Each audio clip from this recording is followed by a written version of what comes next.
Bonsoir, bienvenue. Nous sommes en direct de l'Assemblée de Corse pour ce premier jour de session de 2025. En début d'après-midi, Gilles Simeoni a annoncé un remaniement au sein du Conseil exécutif. Flora Matti, qui était auparavant au transport, Antonia Luciani à la culture et Alex Vinciguer à l'ADEC sont appelés à quitter l'exécutif et à rejoindre l'Assemblée. Entre le 10 et le 15 février, une session extraordinaire sera convoquée et Jean-Félix Acquaoui, Vanina Chiarilli-Luzzi et Anne-Laure Santucci devraient intégrer l'exécutif. Ce remaniement sera-t-il un simple jeu de chaises musicales ou bien un nouveau cap sera-t-il donné? Pour en parler, je suis aux côtés de Romain Colonne de Fapo Polinsem, de Paul Félix-Benedetti de Corinne Front et de Jean-Martin Mandelone d'Unsofuno.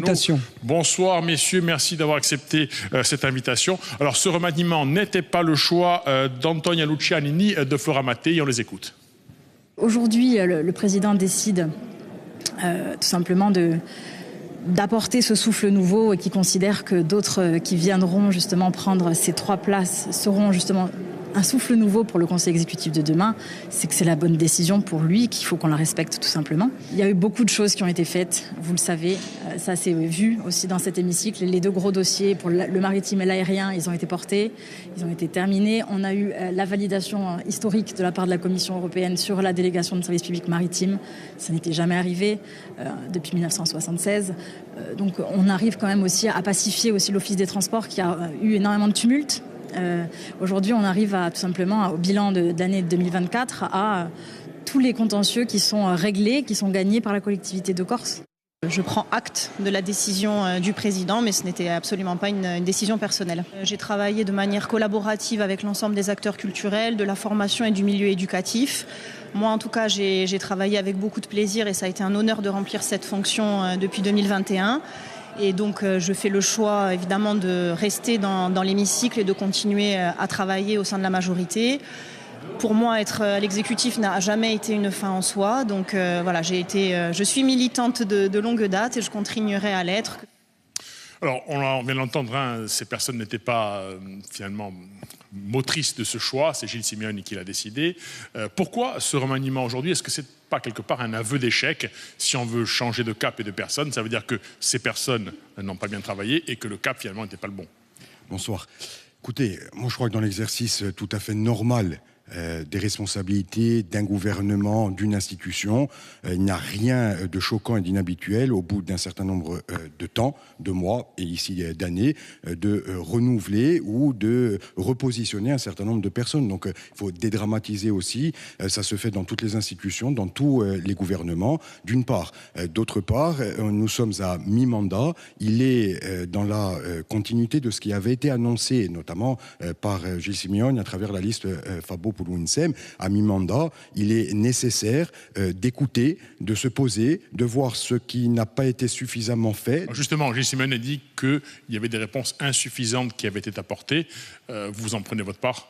Mais bien évidemment, mais qui aujourd'hui, quel que soit l'endroit où l'on exerce des responsabilités, pourrait arriver et dire nous avons tout réglé dans l'état dans lequel en plus se trouve la Corse et dans l'état dans lequel nous l'avons trouvé, et dire tout allait mal, maintenant tout va bien. Il est parfaitement normal de se remettre en cause, non pas de redonner un cap politique parce que les objectifs sont toujours les mêmes et nous allons sans doute en parler, mais il est normal de redonner une impulsion à travers des hommes et des femmes qui incarnent des politiques. Et dans le cadre, non pas d'un remaniement, il ne s'agit pas de 3 personnes qui s'en vont et 3 personnes qui rentrent, il s'agit d'un redéploiement stratégique à l'échelle de l'institution, de la collectivité et à l'échelle de la Corse, je l'espère. Paul Félix-Benedetti, est-ce que Corinne Front a été approché pour intégrer le nouvel exécutif? Auquel cas, ça voudrait dire que l'appel a été lancé au-delà de la majorité. Et si tel n'est pas le cas, en tout cas, si tel n'est pas le cas, est-ce que vous auriez accepté d'intégrer un nouveau gouvernement? Corinne Front a été approché par voie publique au même titre que les autres nationalistes qui siègent à la collectivité de Corse, c'est-à-dire la volonté de trouver les voies et moyens de travailler en commun sur des projets. Un discours à caractère général, mais pas d'appel précis. Un discours de forme. Après, dans la pratique aujourd'hui, c'est la majorité territoriale qui se réorganise. Si vous aviez été appelé... Je pense avec des grincements de dents, donc on n'est pas dans l'harmonie, on n'est pas dans la symphonie. Oui, c'est une nouvelle musique, mais j'ai l'impression qu'elle est dans les aigus. Est-ce que vous y seriez allé si vous aviez été appelé? Non, pas du tout. Je veux dire, aujourd'hui, je ne partage pas l'axe stratégique de la gouvernance de ces 3 années. On ne rentre pas dans un bateau, je dirais, à mi-parcours. On embarque sur un quai, on va à destination d'un autre quai. Et aujourd'hui, je crois qu'il y a beaucoup de choses à revoir. Je l'ai dit tout à l'heure dans le commentaire politique, suite à l'annonce du président Simeoni, qu'il appartient aujourd'hui à ceux qui gouvernent d'oublier qu'ils sont 32 tout seuls. Il y a un héritage historique du patriotisme corse, il est collectif, et aujourd'hui, il faut le sacraliser, le pérenniser. Il ne faut pas chercher à faire coexister qu'un seul courant au prétexte qu'il a gagné 40% et que la prime majoritaire lui a permis d'être ultra-majoritaire à la collectivité territoriale. Point. Jean-Martin Mondologne, ce remaniement, comment est-ce que vous l'interprétez? Vous avez dit dans d'autres médias que c'était une manière de replacer un perdant, Jean-Félix Acoyoye. Ce n'est que ça pour vous? C'est ça. D'abord, l'occulter, c'est se mentir. Et ce n'est pas d'ailleurs à charge contre le président de vouloir recaser ses amis. Ce que les Corses ne comprennent pas aujourd'hui, c'est pourquoi. Quand on vient d'entendre 2 conseillers exécutifs sortantes qui n'ont pas démérité, loin s'en faut. Vous critiquez souvent le bilan de la majorité, mais vous estimez que les personnes qui ne sont plus exécutifs, alors on n'a pas passé d'extrait d'Alex Finchouer parce qu'il était volontaire pour partir, mais vous estimez que les personnes qui sont parties n'ont pas démérité? Elles n'ont pas démérité, donc ça rajoute, si vous voulez, à la confusion des esprits. On ne comprend pas de quoi il s'agit, pourquoi et dans quel objectif le président a souhaité remanier. Si vous voulez, on a parlé d'ailleurs de nouveau souffle. Bon, le trait d'humour passé, c'est pas d'un nouveau souffle dont a besoin aujourd'hui la Corse. C'est d'une bascule stratégique, et en tout cas d'une nouvelle stratégie au service des Corses et notamment de ce que la collectivité de Corse doit produire. On a besoin de quoi? On a besoin qu'il y ait une nouvelle vision stratégique, qu'on nous dise les moyens qu'on va y mettre ou pas, et les moyens de contrôle de ce qui va être mis en œuvre. Après, tout le reste, c'est de la littérature, ce sont des mots, parce qu'on se paie de beaucoup de mots dans cet hémicycle. Moi, je fais le pari, comme disait le comte de Lampedusa, qu'il faut que tout change pour que rien ne change.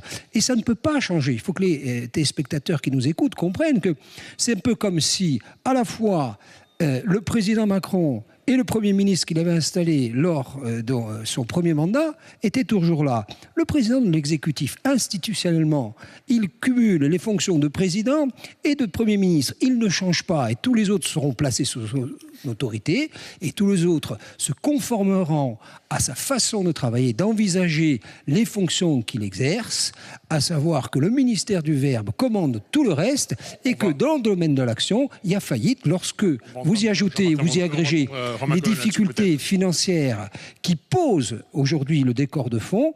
On ne peut pas changer dans ces conditions. Révolution de palais, c'est ce que dit un petit peu Jean-Martin Mondologne, mais dans les faits, c'est Gilles Simeoni qui continue à décider et on ne voit pas de changement de cap.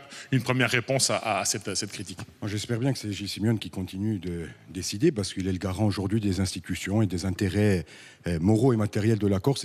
C'est ce pourquoi les Corses l'ont mandaté. Ils ne l'ont pas mandaté seul, ils l'ont mandaté avec une équipe, et au sein de cette équipe, il y a des changements, une nouvelle dynamique qui s'enclenche. Mais je comprends Jean-Martin Mondologne, avec beaucoup de respect, je le dis, joue son rôle d'opposant, mais quand ça ne change pas, il nous reproche de ne pas changer, et lorsque l'on commence à opérer des changements significatifs, parce qu'il n'y a pas que les... Ce n'est pas un changement. Il n'y a pas que les 3 élus... S'il vous plaît, laissez-moi terminer. Il n'y a pas que les 3 élus du Conseil exécutif, il y a aussi eu un changement significatif au sein de l'administration. Il va y avoir un redéploiement dans les jours et les semaines à venir. Alors, justement, est-ce que vous pourriez... Des changements ont été annoncés au sein de Femagours. Est-ce que vous pourriez présider le groupe? Est-ce que vous pourriez avoir la délégation de langue corse? Vous êtes enseignant en langue corse.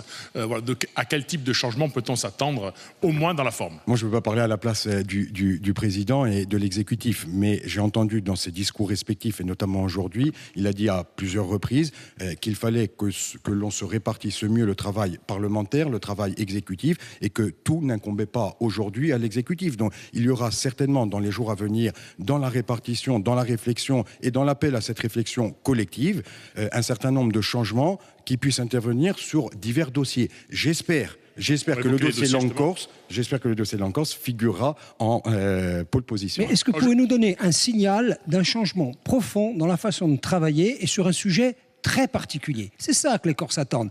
Je comprends que vous avez besoin de changement, je comprends que vous ayez besoin d'un nouveau souffle, mais dites aux Corses, sur un sujet ou deux, quels sont les changements profonds que vous comptez entreprendre à la faveur de ce remaniement? C'est ça que les gens ne comprennent pas aujourd'hui. On va également demander son avis à Paul Félix-Benedette. Il a été dit que l'opposition pourrait travailler avec la majorité et l'exécutif sur plusieurs dossiers, dont la langue corse. Par exemple, la langue corse, est-ce que vous seriez prêt à vous associer à des initiatives ou est-ce que pour vous c'est uniquement de l'annonce, c'est une manière de créer une illusion?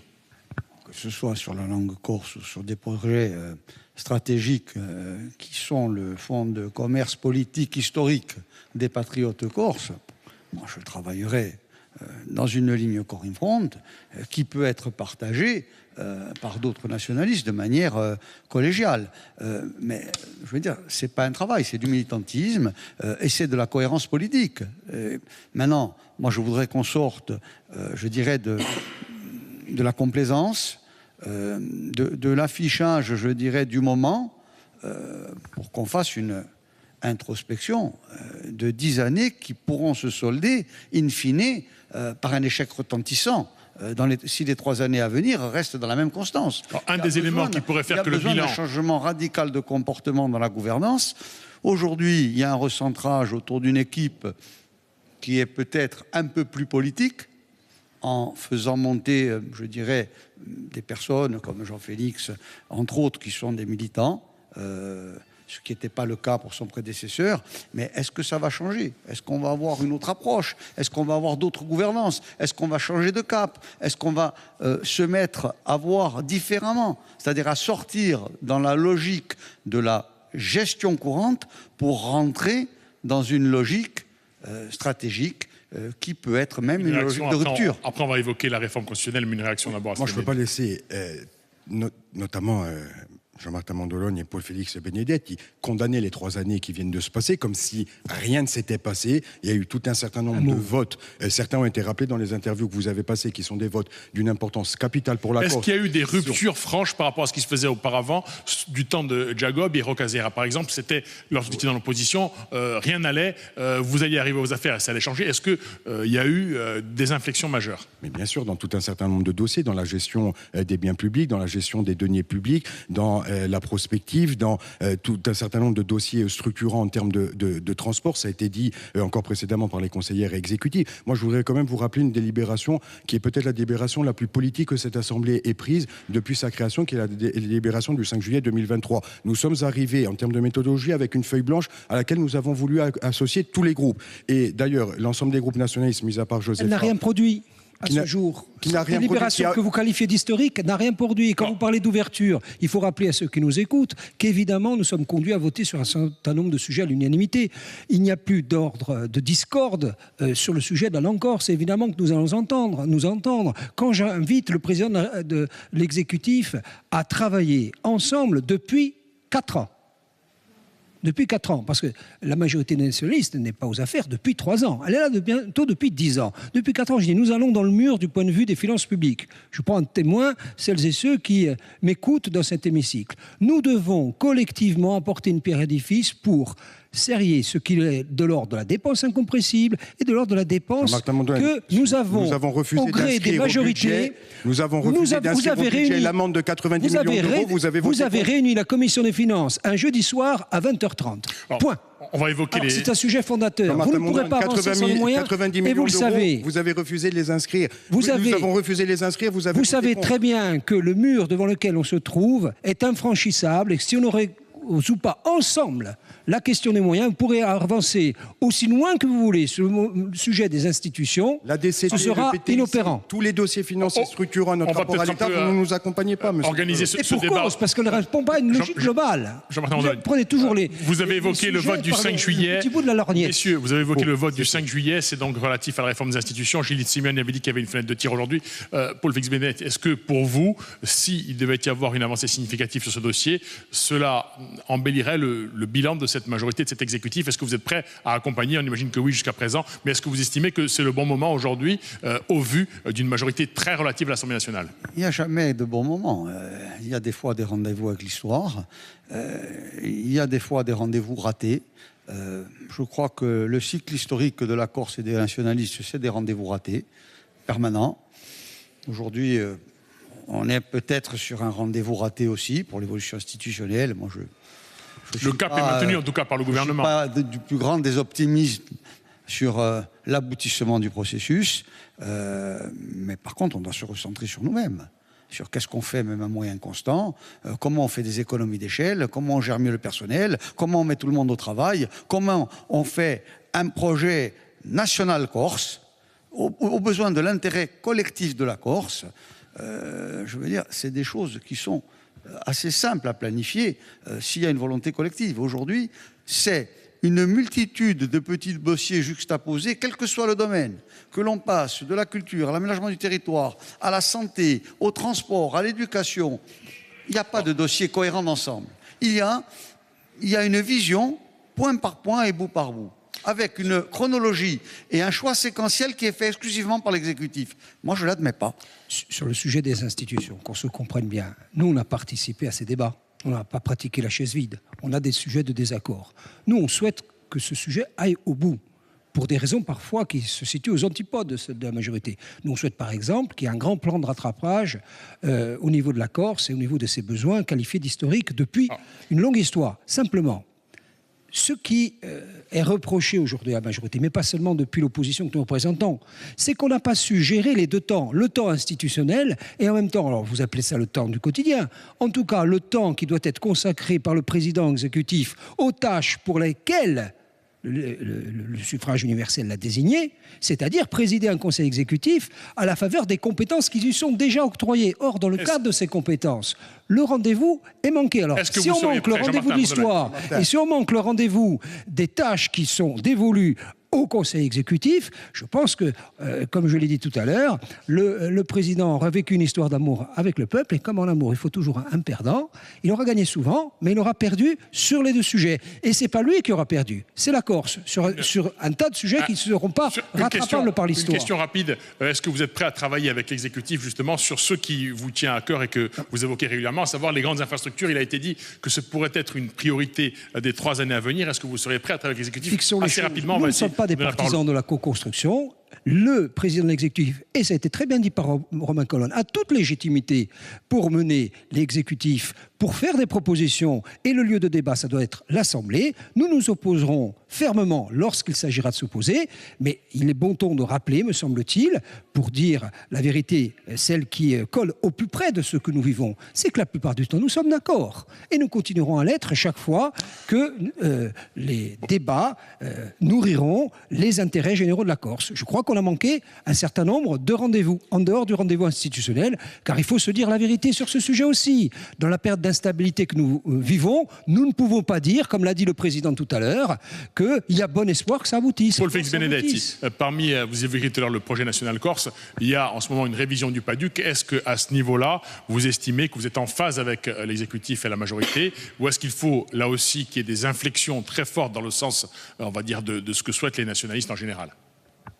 Écoutez, moi, le PADUC, j'attends de voir, parce que les positions du Conseil exécutif sur des dossiers importants, par exemple, sur la commission de consommation des terres agricoles, qui s'est réunie depuis 3 ans, il y a eu quand même une acceptation de beaucoup de choses qui sont contraires au PADUC actuel, par des dérogations, par de la connivence. Ce que vous dites, c'est qu'il y a des grands principes qui sont affichés, mais que dans les faits, ce n'est pas les choix qui sont faits. Sur des logiques de droit à construire d'établissements commerciaux, pareil. La position de l'exécutif, elle a été dans le sens de la logique d'une acceptabilité de beaucoup de choses. Alors que nous, on est partisans de dire une interdiction de toute nouvelle grande surface, de toute nouvelle grande surface, quel que soit le type de marchandise, sur des surfaces supérieures à 1000 m², de revenir sur quelque chose de plus contraint pour favoriser le petit commerce et l'économie circulaire et de proximité. Moi, ensuite, sur les consommations d'espaces agricoles, sur les protections d'espaces remarquables, moi, je veux dire qu'un PADUC, ce n'est pas l'addition de toutes les volontés micro-locales.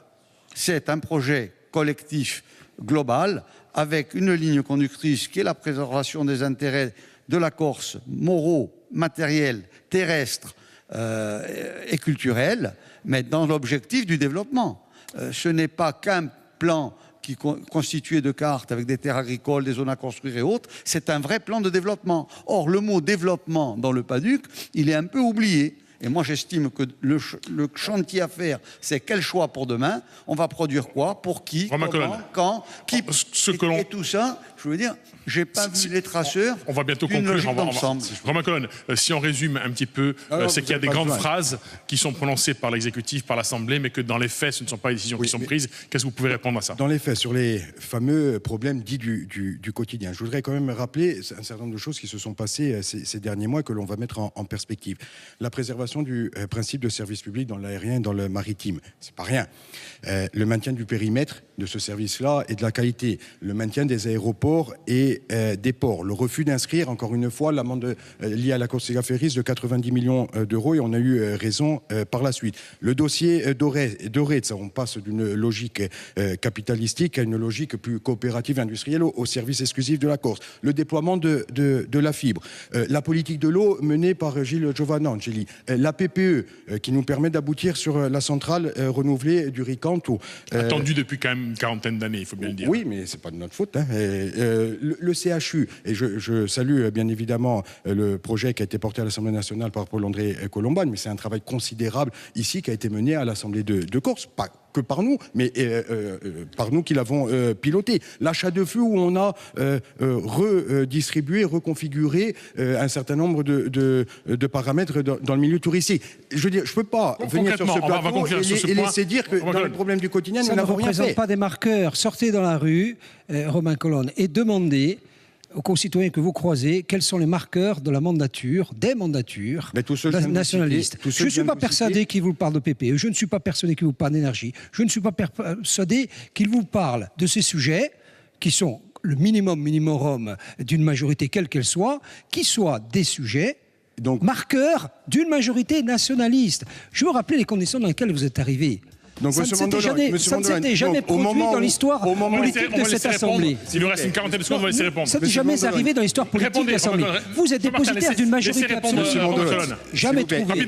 Et la délicatesse de me laisser parler. En 10 secondes. Oui, je vous aime beaucoup parce que maintenant vous nous dites comment on doit se redéployer, mais au moment où on se redéploie, vous nous dites vous n'êtes pas assez nationaliste, et quand on est nationaliste, vous nous dites on vote pas pour l'autonomie, vous êtes trop nationaliste. Monsieur Mondolone, un peu de cohérence. Un peu de cohérence. Dans la rue, merci, ce débat est terminé. Ce débat est terminé, les travaux sont suspendus pour ce soir. Ils reprendront demain ici à l'Assemblée de Corse avec un certain nombre de dossiers. Puis le mois prochain, un rapport est attendu, celui sur les dérives mafieuses.